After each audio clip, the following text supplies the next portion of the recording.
So going into this deep dive on the history of the Petrova Gora monument, it's actually really complicated, and there's a lot to explain and a lot that goes into it. It's a little more than I was expecting, hence the amount of time this has taken. First off, a lot of these monuments are apparently called spomeniks. Apparently that's the Croatian word for these kind of monuments. And Petrova Gora is dedicated to the deaths of the ethnic Serbian population, mostly peasants, who died fighting in that area against the Ustasha militia. And that whole region is called the Petrovagora mountain range. And where this monument is actually built is the tallest point in that entire mountain range, which is why when you got to the roof of that, you could see so much of the area. But then I got to thinking, what is the Ustasha?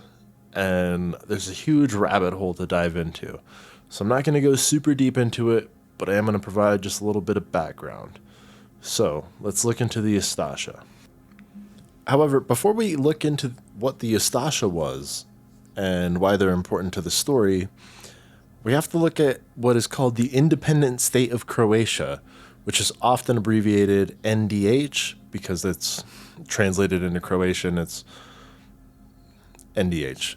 It's not the independent state of Croatia. But this country, quote unquote, existed from 1941 to 1945. It encompassed the majority of what is now modern-day Croatia, a lot of what is modern-day Bosnia, and some of what is modern-day Serbia and Slovenia. During the entire 4 years of the existence of the independent state of Croatia, the Ustasha was the government. Before, they were an ultranationalist organization, but then after the invasion of the Axis powers into Yugoslavia, the Ustasha was sort of promoted into a legitimate government, and it was led by Ante. And I actually did a walkthrough of his villa outside of Zagreb. It's the Villa Rebar video. I will leave a link to that in the description. So the Ustasha was heavily backed by fascist Italy and the Nazi Party.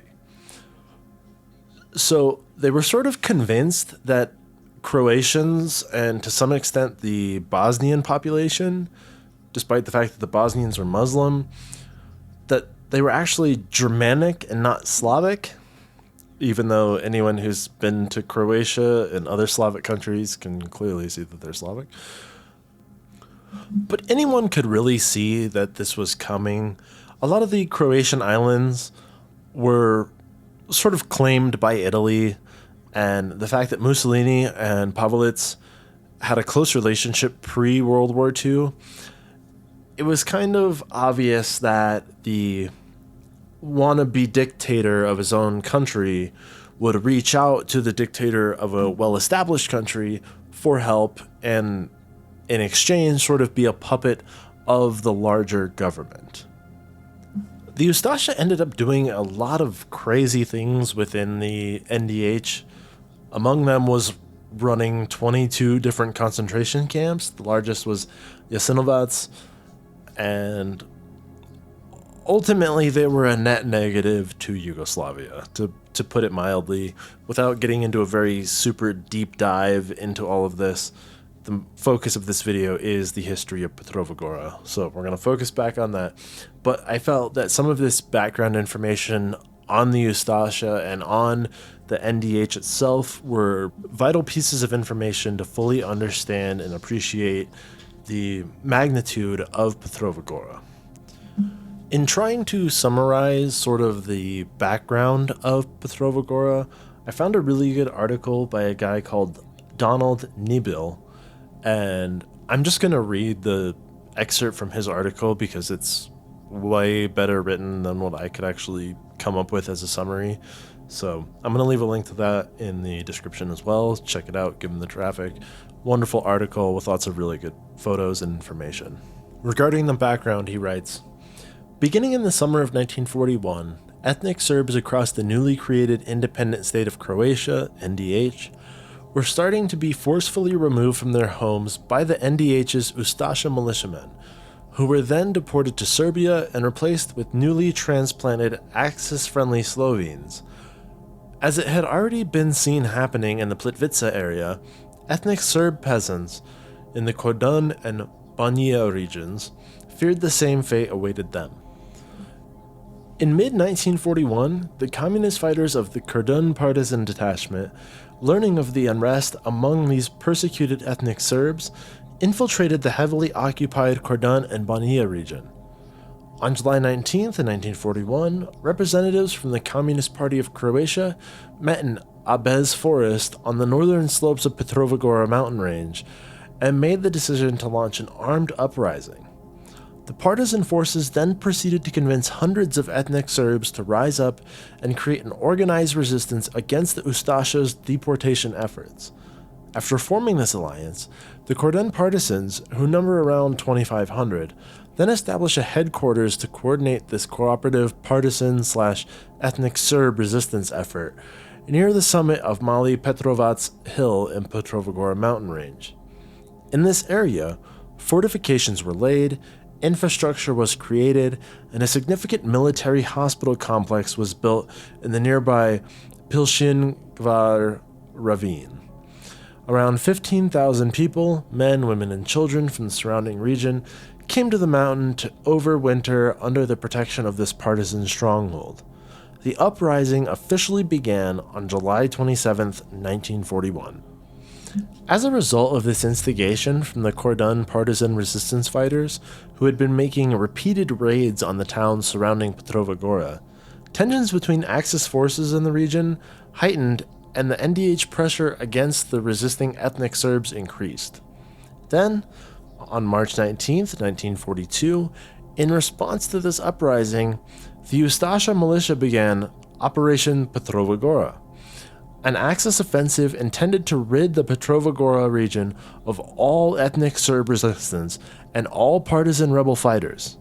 However, the Ustasha offensive only escalated the uprising, and ethnic Serb anger increased further, a fact which allowed the partisans to grow stronger and rally more peasants to arms, many just being simple shepherds and farmers.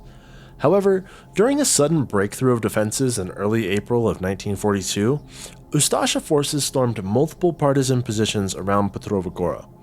Surprised and only minimally armed with pitchforks and other crude weapons, many hundreds of ethnic Serb peasants who sought refuge on the mountaintop charged towards the Ustasha soldiers. They stood little chance against the trained and armed soldiers, and over 300 ethnic Serb peasants were killed as a result.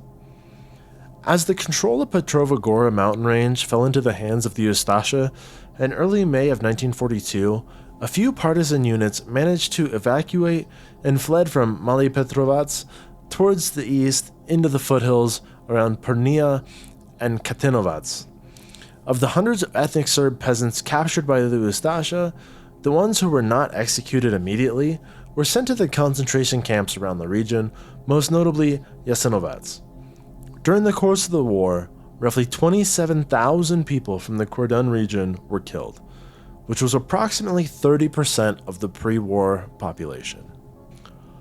That was what Donald Nabil wrote about the actual background or the motivation behind building the Petrovagora monument.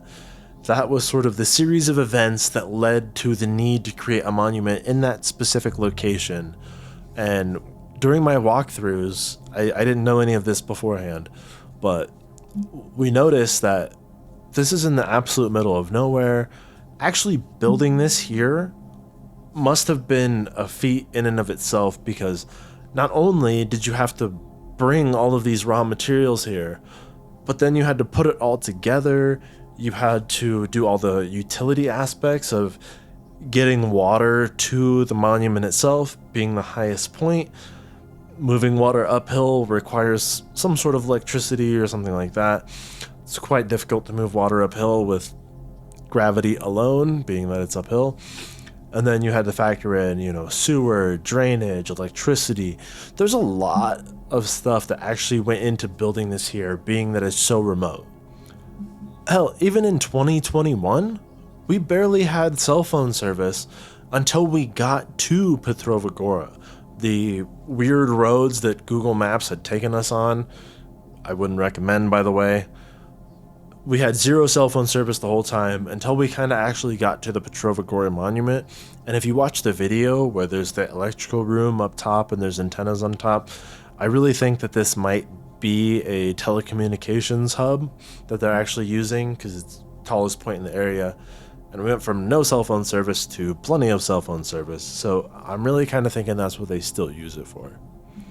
Once it was decided that a monument was going to be built here, there was a lot of conflict about what this monument would look like, what it would actually do. Is it just going to be a monument that's pleasing to the eyes that people could come to and pay their respects? Or was it going to be an actual building that people could go into and have events at and be libraries and all this other stuff? So there was a competition laid out, and people could submit their designs. Their designs were voted upon. And apparently it must have been so close the first time that there was actually a second competition. And ultimately, the design by Vojin Bakic, I believe that's how it's pronounced. It's Vojin Bakic with a little accent mark over the top of it. Not the Hacek, but the other one. And he ended up winning the design contest, which is Petrovagora as it sits now. Well, more refined than it sits now, but as it was initially built. Ultimately, the construction of Petrovagora was exceedingly difficult. Before they could even start anything, they had to pave a road all the way to the top of the monument. The paved road, which I drove on, I imagine hasn't really been maintained much since the fall of Petrovagora, as getting to Petrovagora really was the only point of the road. Why would you need to maintain a road to an abandoned monument? I have no idea. But either way, the deadlines for when it was supposed to open weren't reached.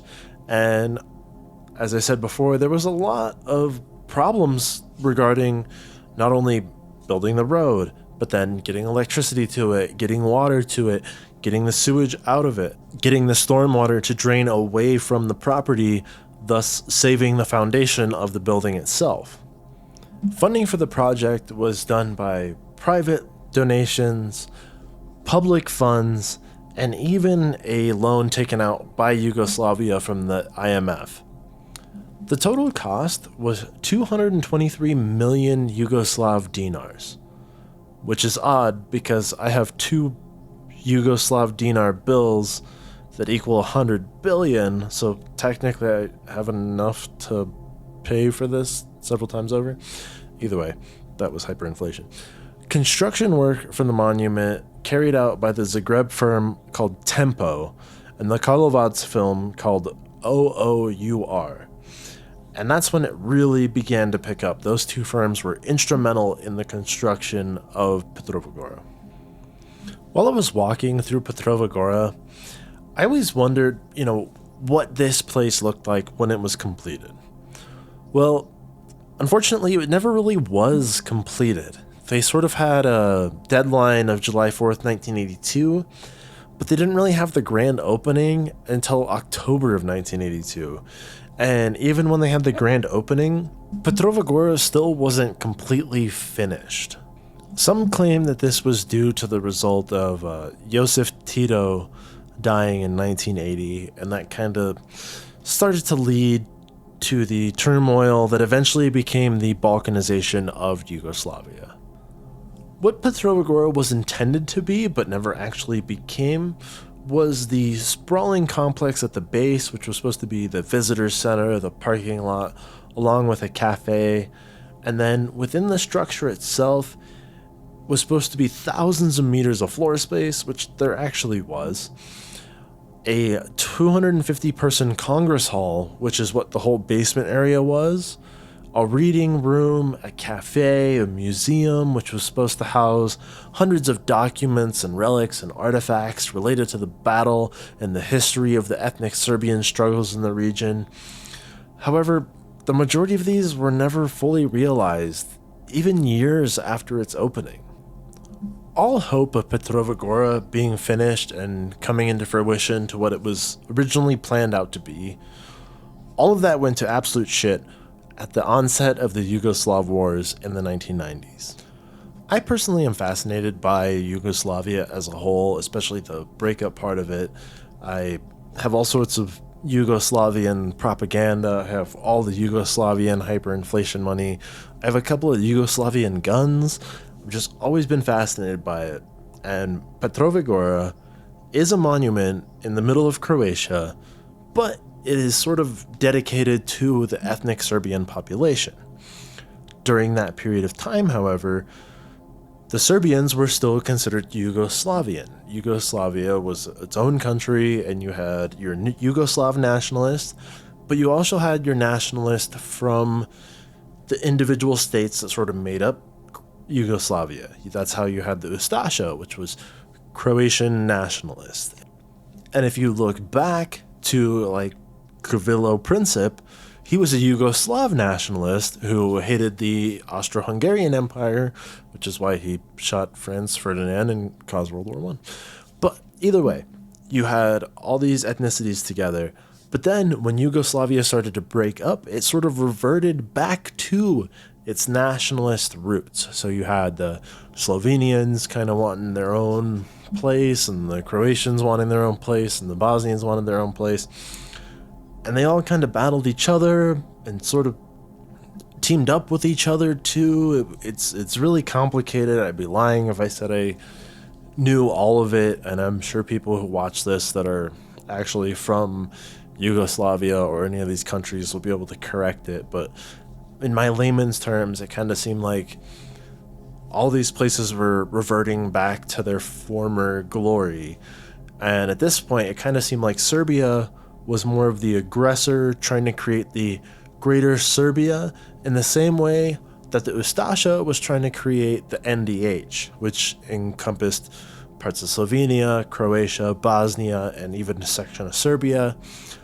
At this point, the Yugoslav National Army, headquartered in Belgrade, was trying to create Greater Serbia, which encompassed Montenegro, Bosnia, parts of Croatia, all of that. So it was really, really sticky situation. But Petrova Gora was a monument to ethnic Serbians in the center of Croatia. I can't imagine that during the Yugoslav wars, that really set well with the Croatian fighters fighting for an independent Croatia, because initially there was the Yugoslav wars from, I think, 1991 to 1993, and then following that was the Croatian War of Independence that ended in 1995. So a monument dedicated to essentially the enemies that the Croatian soldiers were fighting against. Of course they're not going to maintain that. Of course they're not going to have a whole lot of respect for that. And what's odd is that, I guess not odd, but what is fitting is that a lot of the ethnic Serbs sort of stuck in that region kind of gravitated to Petrova Gora as sort of a base of operations, because during the breakup of Yugoslavia, you had a lot of people who were ethnically from one of the independent, like one of the states of Yugoslavia, but were living somewhere else, like ethnic Serbs in Croatia or ethnic Croatians in Bosnia. It really wasn't defined lines like the American Civil War, North versus South. It was really pockets of people. So Petrova Gora was sort of the rallying point of the Serbian population within the Croatian lines during the breakup of Yugoslavia, which is my understanding of the situation. Given the sort of hatred between groups, and I can imagine during the breakup of Yugoslavia, all the wars, all the violence, everything else, I can imagine that grudges would be held between these groups. However, one thing that is quite humbling, although Petrova Gora itself is rather defaced and tagged and all this other stuff, the little circular marble monument, the original one dedicated to the ethnic Serbs that suffered under the Ustasha, was untouched, and people still left flowers there. So even though there is a lot of tension, there is a lot of hatred in some point, there is still a base level of respect. And I kind of get that these warring factions, which eventually became warring countries. I kind of get that. But what's odd is a lot of the people that I met in Croatia, a lot of the older people that lived through the Yugoslav wars, when I tried to ask them about anything that had happened, they shut down. They didn't want to talk about it. One woman even said, everything that you've heard about it, it was actually way worse. Then I asked them, well, how do you feel about, Bosnians? How do you feel about Serbians? All that. Most of them said, it's over. It's over. We didn't like it when it was going on, but you know what? It's over. We gotta just move past it. We can't hold that grudge. We can't keep perpetuating this. And that really affected me. It was wild to see these people that had lived through these massive atrocities, had lived through all of this horror, pure horror. One of the worst wars in Europe since World War II. These people had lived through this, went through this. Every single one of them, I'm sure, had lost somebody to this or fought in this personally and seen the terror of it. They're like, you know what? It sucked, but we got to get over it. That was the past. Past is the past. Water under the bridge. And that's a whole new level of respect. These people put aside all of these legitimate angry feelings and just said, you know what? The past is the past. We don't want to live like this anymore, so we're not going to. And what's mostly evidenced by that in Petrova Gora is the fact that, yes, there's a lot of derogatory graffiti. The monument itself has been defaced, but the main marble circle that had the engravings for the ethnic Serbs that were murdered at the hands of the Ustasha during those raids is untouched. And people still leave flowers there for the people that died up to this day. And that's actually a very, very powerful thing to see. The inscription on the marble monument was, "Within the foundation of our earned freedom is the peak of Petrova Gora, always our mother mountain." Apparently, on the long staircase up to the monument itself, there used to be another inscription, but it is actually gone, and it used to read, "Petrova Gora, with its symbolism, dignity, and scars of war, points to the price of freedom, fraternity, and religion. On the painful and victorious path of Tito's revolutionary generation, which selflessly gave itself for the freedom and socialism." And that's mostly the background of Petrova Gora. And really the reason that they sort of went with the stainless steel exterior was so that light would hit Petrova Gora and it would make it visible from miles away. The goal of this was really to show light overcoming darkness. They wanted it to be like a self-illuminating lighthouse out in the forest. This would also help people just out in the forest sort of find their way. It was more like a compass because no matter what, you could see this thing lit up like the sun on the highest point of this mountain range. Many in Croatia and beyond are still confused and bewildered by the ambiguous form and unconventional appearance of this now decaying structure. Many nonetheless describe it as a symbol of suffering and heroic struggle, foremost of the ethnic Serbian population in this region. And now, Petrova Gora sits exactly how you saw it in my videos. So, I'm going to include a little map here that was on this article. And if you note where it says end of paved road and rough road do not use, yeah, that's the road that I came up on and the road that Google Maps and Apple Maps and everything else that I could find told you to come up on. So that's that. If you are really interested in going to see this place and you're unsure of how to actually get there, just send me an email. It's wanderinglensmedia@gmail.com, and I'll do what I can to help you out. So that's all I have for you guys. I really hope you enjoyed that video. This history, to me, was unbelievable, and I'm really privileged that I actually got to go see this. It was truly an honor, and I can't believe I got to go do that. That was one of the best things I've ever done. So if you're ever in Croatia, it's definitely worth a trip to go out and see. Last thing that I'll say is I'm really bummed that I found this article after going to Petrova Gora, because I didn't know that there was a partisan hospital that was abandoned that was really close to Petrova Gora that I could have went to. So I completely missed the abandoned partisan hospital, which I am sure is unbelievably haunted and would have been wonderful to go see. But now it's just pressure to go back to Croatia and go back to Petrova Gora and go see that. Thank you all very much for listening. I hope you found this video as interesting as I did, and I will see you guys next time. Thank you so much for watching.